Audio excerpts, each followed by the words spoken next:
That's good. Yeah, well, sort of, I guess. In a zombie apocalypse. So now you know if you ever run into a situation where you have to defend like a zombie yourself, apocalypse. you would be okay. That would be alright. Apparently it doesn't have as much kick.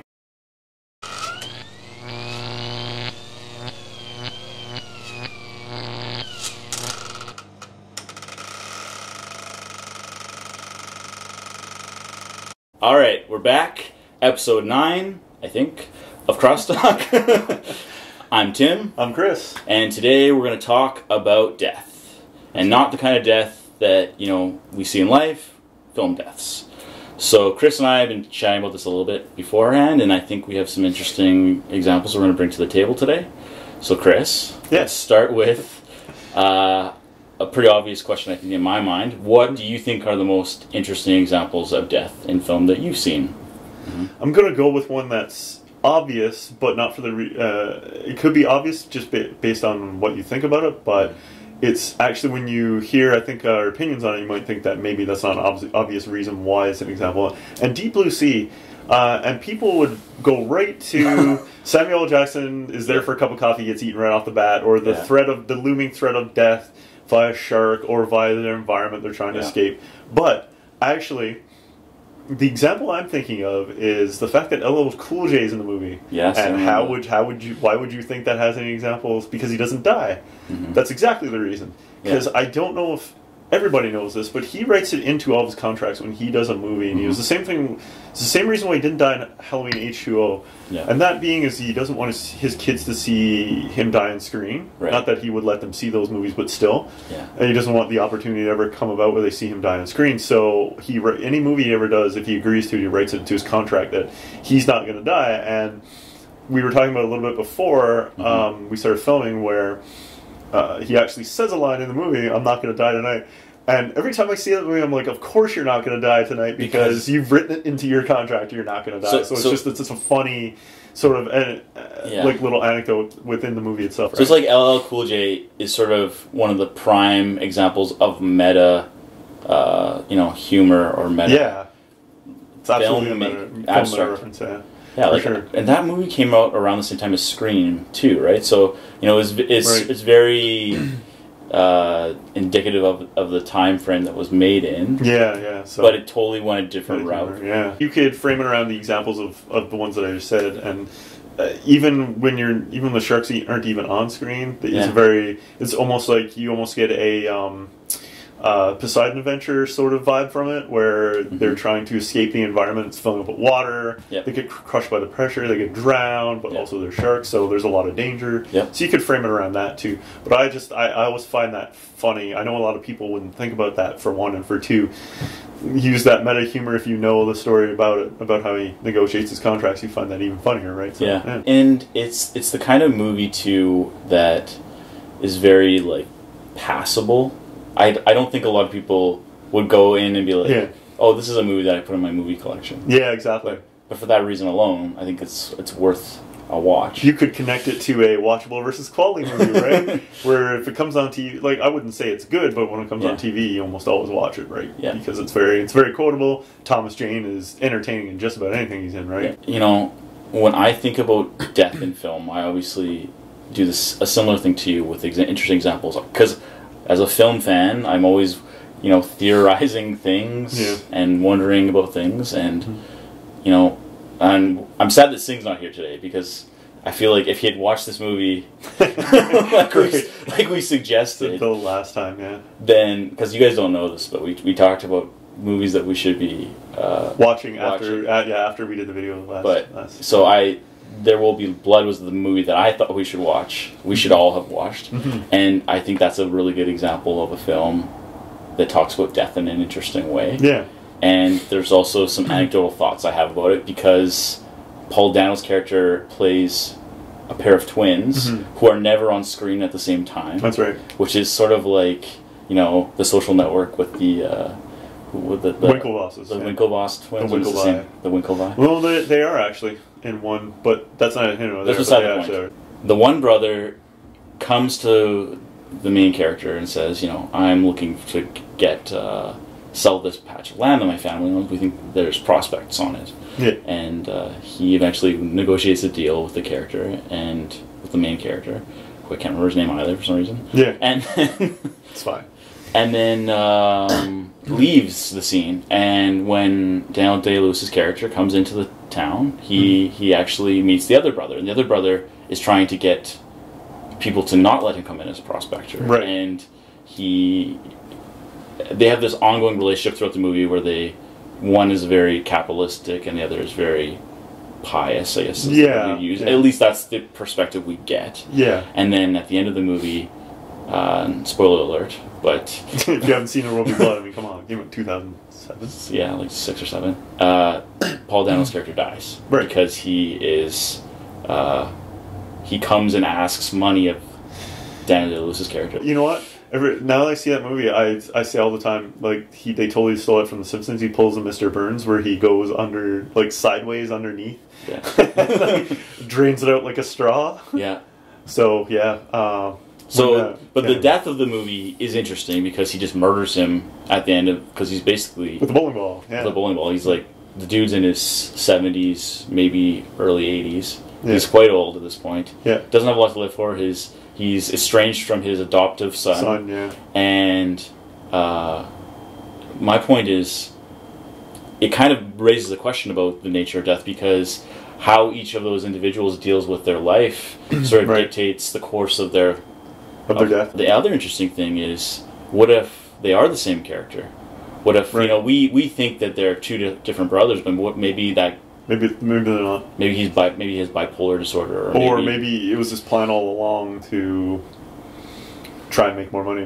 He's a totally greed motivated character at the end anyway, right? So definitely greed leads into his death. Yeah. Also, too, Daniel Day-Lewis's character really trivializes the death. I mean, he smashes his head with a bowling ball and then drinks a milkshake. It's like he has no moral compass when it comes to taking a life, right? No. So that's also another interesting take on it too, I think. Yeah, it's a fascinating movie. That's a fantastic movie, and you get to the end, and you're like, what did I just watch? Okay. Right. So let's go into another movie. I know you have another one on top of your mind. Right. Yes. A much beloved sort of children's movie, even though they swear, and it actually is PG, even though they swear a couple times. Yeah. Near and dear to my heart because I grew up with the franchise when I was a kid. Transformers the movie. Right. I bawled like a little baby when Optimus Prime died. I was, 1985 or was it 86? Yeah. So I was 6 or 7 years old. I realize that totally dates me. After that, it kind of went through a metamorphosis of sorts. It got very science fiction-y. They were in space a lot. Mm-hmm. It dealt with a lot of different... you had the premiere of the season 3 where the 5 faces of death and the quintessons and all the different planets and different races and race relations and all this kind of stuff. So... I took and they talked about time travel, and it took a very science fiction-y direction after that. So I just thought it was interesting to bring up because it takes that death and then does something Of course, they completely undo it because toy sales went down after that. And they're like, oh, you can't kill Optimus Prime. Yeah, so toy sales come down after that, and they bring Optimus Prime back, and it was still interesting with that whole rage virus thing. That they did, and he came back and saved them from it. But I just thought it was interesting to bring it from that perspective, and also from the perspective of a coming of age for Rodimus into Rodimus Prime. Right. Hot Rod into Rodimus Prime, I should say. That's the thing about Transformers, is that it's not supposed to be more complicated. Well, at least that's how we always understood it before that point. It was never supposed to be more complicated than robots fighting robots. Yeah, well, it was always referred to as a 22-minute toy commercial, right? Yeah. That's all it was for. It was to sell toys. But if you look at the comparison between that and G.I. Joe in the 80s, G.I. Joe was freaking terrible. It's so bad.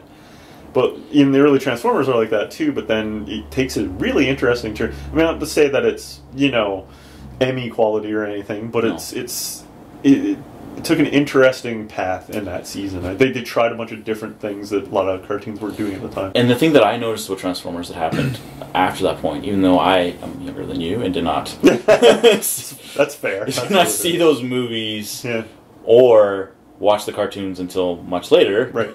But I didn't watch the movie. That's a shame on me, right? Yeah, totally. So what's interesting about that is I agree that there's this conception of Transformers as being this very toy commercial driven show, but to your point, a lot of other toy commercial TV shows like that never got that, never took anything out of context of the show. Like Transformers did do that, and so I think in a lot of ways that's why people get upset about the new movies. And well, at least people who enjoy Transformers outside of just the buying the toys. Yeah, for sure. Yeah, and that's a good point. And then they did some interesting things later with Transformers Beast Wars, where they had the connection to the old cartoons, which was really cool. Really, yeah, it was really cool, really well done, and yeah, so you know, they did some interesting shows since then as well, because I think they kind of maybe pushed boundaries a little bit, but yeah, the original Matrix, because I know it's taboo. Like we don't need to talk about the other two Matrixes for the purpose.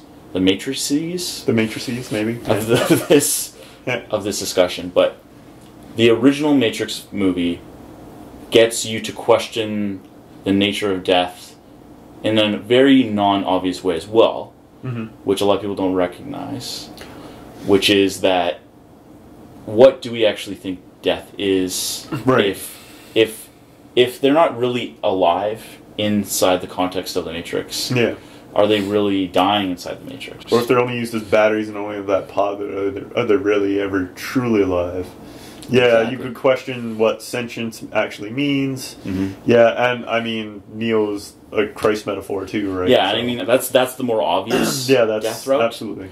But the other side of it is, like I said, are you really alive? Do you really die? Things like that. And actually, too, an interesting point about that, I don't know if you've ever seen Animatrix, which is the animated version. I have, and is my favorite. Yeah, it's very good, actually. It got me excited for the sequels, and the sequels were just awful. But the Animatrix was, and even more interesting. It's because it explores that point even more. Regular people, not Neo, not connected to the Resistance at all. Like that runner, who he runs so fast he breaks it. That he basically breaks the Matrix, And he realizes for a second he's in a tank, but then they try and make him think that he dreamt it the whole time. So and then his legs break. Yeah, exactly. Or his leg, I can't remember what it was, but something in his body actually they break it. Yeah, they break it so he can't essentially run out of the Matrix or whatever. So it was very interesting. There was a couple of those, And I think anecdotally we could talk about some examples, because I think I have a couple more really good points, but we could talk about examples of just like gratuitous violence in film, like like Die Hard, for example. Yeah. Right? So again, you could say that for obvious reasons, people die. Hostage taking, they do kill people to make their point, etc., etc. The interesting thing around framing around the whole death conversation with that one, I think, is that it was truly the only, or at least one of the only few that I can think of in the 80s as an action movie where you believe that he could actually, like the hero was in danger. He could actually die. Yes. Whereas if you look at other movies like The Departed or Goodfellas, which are also related to crime and criminalization, and you see these characters, they do die. And they just die, so nonchalantly. Joe Pesci's character, it's like Tommy DeVito or whatever. Yeah, he's like, I'm getting made, and then they just off him. And there's just back of the head or whatever. It's like, you're dead. Yeah. And then, in The Departed, you see the two leads, both Matt Damon and Leonardo DiCaprio. Yeah. They make it to almost the end of the movie, and then within the last 5 minutes, boom, they're both shot. Yeah. But Die Hard, exact same situation, and it's not a fantasy movie by any means. No. But to your point, it's like he somehow managed to supersede all these ideas of, I don't know. It's a lot of quick thinking and luck. Yeah. Is what it seems like. Yeah. And then the further you get down the sequels, the more it's, the more they lose that idea and make him this Superman who, drives a truck into a helicopter, or a car into a helicopter and blows it up, but still lives. And you're like, I think you guys missed the spirit of what the original was. Yeah. Right. Which I think is a great way to jump into my next movie that I thought we should talk about, which is What Dreams May Come. Right. And the reason why I wanted to bring that one up is because, I think it's poignant, but also kind of topical in terms of the fact that it deals with suicide and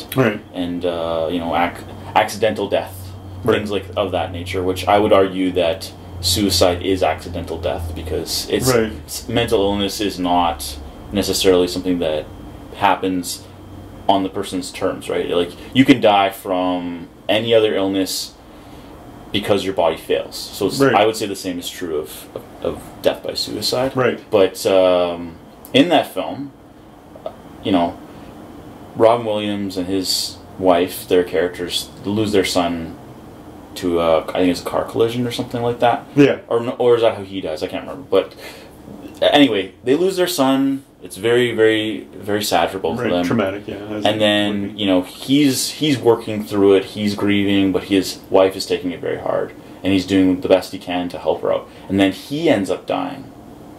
And shortly after, she commits suicide because of her depression.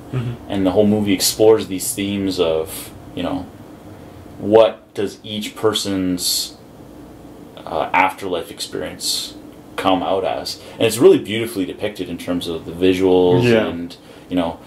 The representation of death is very, very vivid. Yes. Yeah. And it makes me question, you know, just like how life is very distinct for each individual, that why wouldn't death be exactly the same way? Why? Because, you know, in a lot of religions and a lot of worldviews, there's this idea that when we die, we all go to the same end. But, you know, is there any way for us to be... So yeah, it makes you think of what actually is death, and would it be like it is in that film, or is it something based on religious text, or does nothing happen at all, or... So get you thinking about, like, what is really after, what happens after. Yeah, and like any good movie that has features or has death in it, usually it can make you think about life in a more positive light, or appreciate it more, have more gratefulness. Another interesting one, I literally just thought of it, we have not talked about it, but I have seen it, I don't know if you have or not. It's another Robin Williams film, it's called Father of the Year. Oh yeah, I haven't seen it, I've seen parts of it though. So, yeah, it's very interesting. His son kills himself via autoerotic asphyxiation. Yeah. But he makes it look like a suicide, so the whole time, he's got this huge secret hole, he's an author, right? Yeah, and he's an author too, yeah. So he has this, he writes the suicide note, yeah. So he has this secret that he can't tell anybody. I think he tells one person.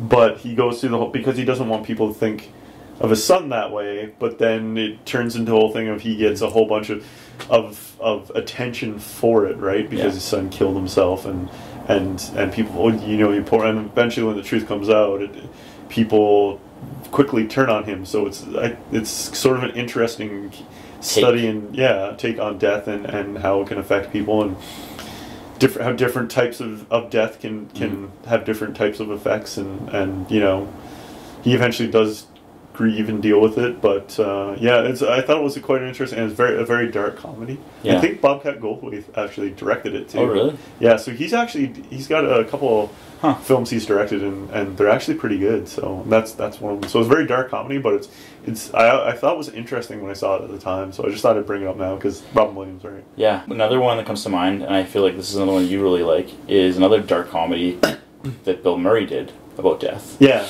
Right.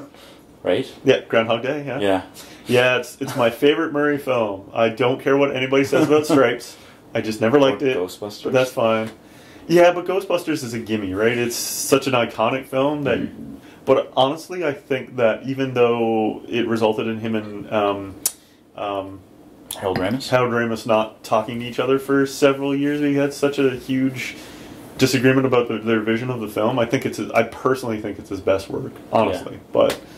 Obviously, your mileage may vary, but it's just such a good, because he doesn't die. And how has he first figured it out again? Does he just go to sleep and wake up? I think he goes to sleep and wakes up, and he just keeps hearing the same song. Yeah. Yes, on the radio, the Sharon Sunny song. Yes, I got you, babe. Yeah. So yeah, it eventually drives him to, well, maybe insanity, but drives him to the brink, and you know, he starts to kill himself, but he can't kill himself because he's in a time loop or something. Exactly. They never do explain it, which is they actually one of the Bill Murray wanted to explain it, and Ramis was like, "No, we shouldn't explain it." That's part. But anyway, it's very interesting on how he deals with that, because if you found out you couldn't die, and would you take it in a dark place? Would you take it to okay, I'm gonna rob a bunch of banks, or I'm just gonna be a dark, depressed person now because or puppeteer people's lives. Yeah, or just really interfere knowing that it has no consequence, or just run around and kill people? Or would you take it to a dark place, or would you go to a place where I think is a really good message for the film? And on the other side of that, and I'll just say one brief thing about this, but it's like the movie Stranger Than Fiction, where the guy knows he's going to die, and then has to decide what he's going to do with the time he has left. Right? Exactly. So how would you deal with that? So there's tons of examples of films that deal with death in a very interesting way, in a non-obvious way. And I know we didn't really talk about any horror movies, surprisingly. Yeah, we avoided that. Yeah, because I think it's too nail on head, right? Yeah. Because the horror represents your fear of death, and specifically any zombie film in the '80s. Not so much now. They're more of a gore fest now. Yeah. It's more about splatter. But if you look at even Return of the Living Dead, which was more of a horror comedy than anything, if you really won't go back and watch it, but it's a lot of fun. But if you look at it takes place in a graveyard, for God's sakes. Any of Romero's films have a subcontext to them, about racism or commercialism or the military or whatever, but the gap between rich and poor or whatever. But mostly, if you take it on face value, it's about your fear of death. So, because literally you have a dead person right there trying to kill you. So it was too nail on head, I think. It's too obvious. Yeah, absolutely. But so, what do you think, Chris? Do you think we covered? Yeah, I think we got as much as we do. You really could go on all night. Really, we could probably list another 40. 50 examples. Without question, easily. So yeah. Absolutely. Okay. Did you like this video? Did we cover enough movies for your tastes? Do you have any opinions on maybe other films that did a really good job of personifying death, or explaining the context of death, or maybe even made you question what happens in the afterlife? Feel free to comment below, like and share the video, or subscribe, because that's even better. Until next time, I'm Tim. And I'm Chris. And this is Crosstalk.